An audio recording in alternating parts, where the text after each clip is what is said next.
Galing ako sa Agusan del Sur sa Talakugod. Ano ka na-discover?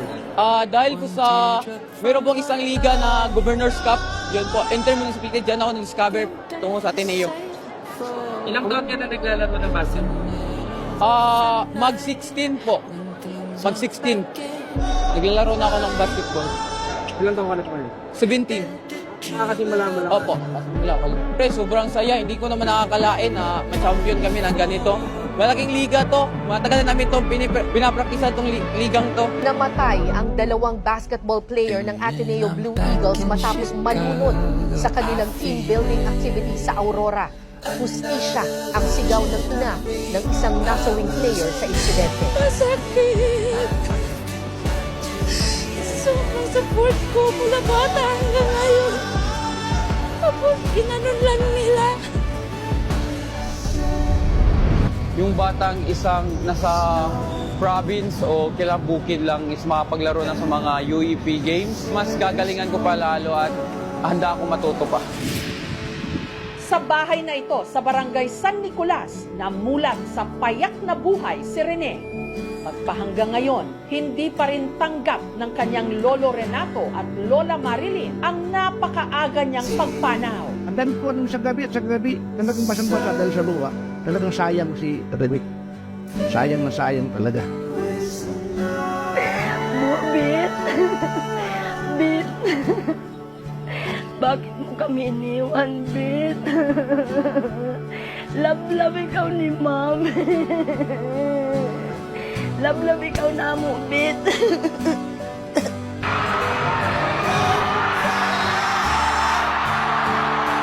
Ginanon lang nila. Kasi kung alam ko lang na may tining sila na ganyan, Ma'am, kahit mahirap kami, hindi ko yun ipapahamak naman ako talaga. Isa sa mga pangarap po ni Bobet ay matutupad.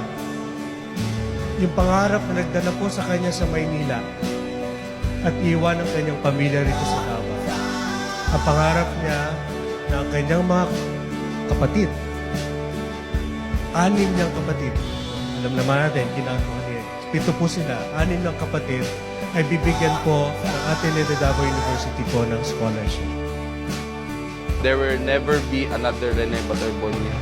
Rene, kung saan ka man, alam namin na sa maayos na kamay ka, kami na bahala dito. Para sa kanya palagi yung laro na gagawin namin. As a team, lahat ng laro namin, iaalay namin sa Sa conference, thank you kayo sa pagsuporta sa COA. Kabalukod ko nga, gabi ko yung sacrifice sa COA. So maningkamot din ko nga mabalos pa ko ito sa inyo.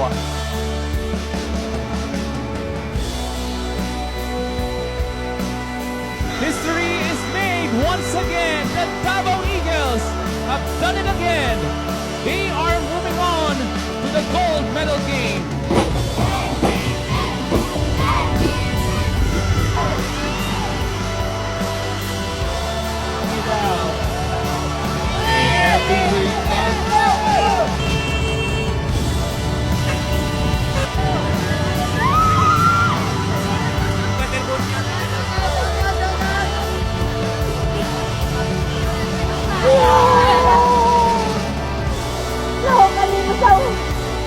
Mga tao doon, hindi ka lang pagkakaanan ko. Yung dinadala mong mula 1 month hanggang 9 months, hanggang 1 month na naman pinalaki mo, hindi mo akalain na ganun ba?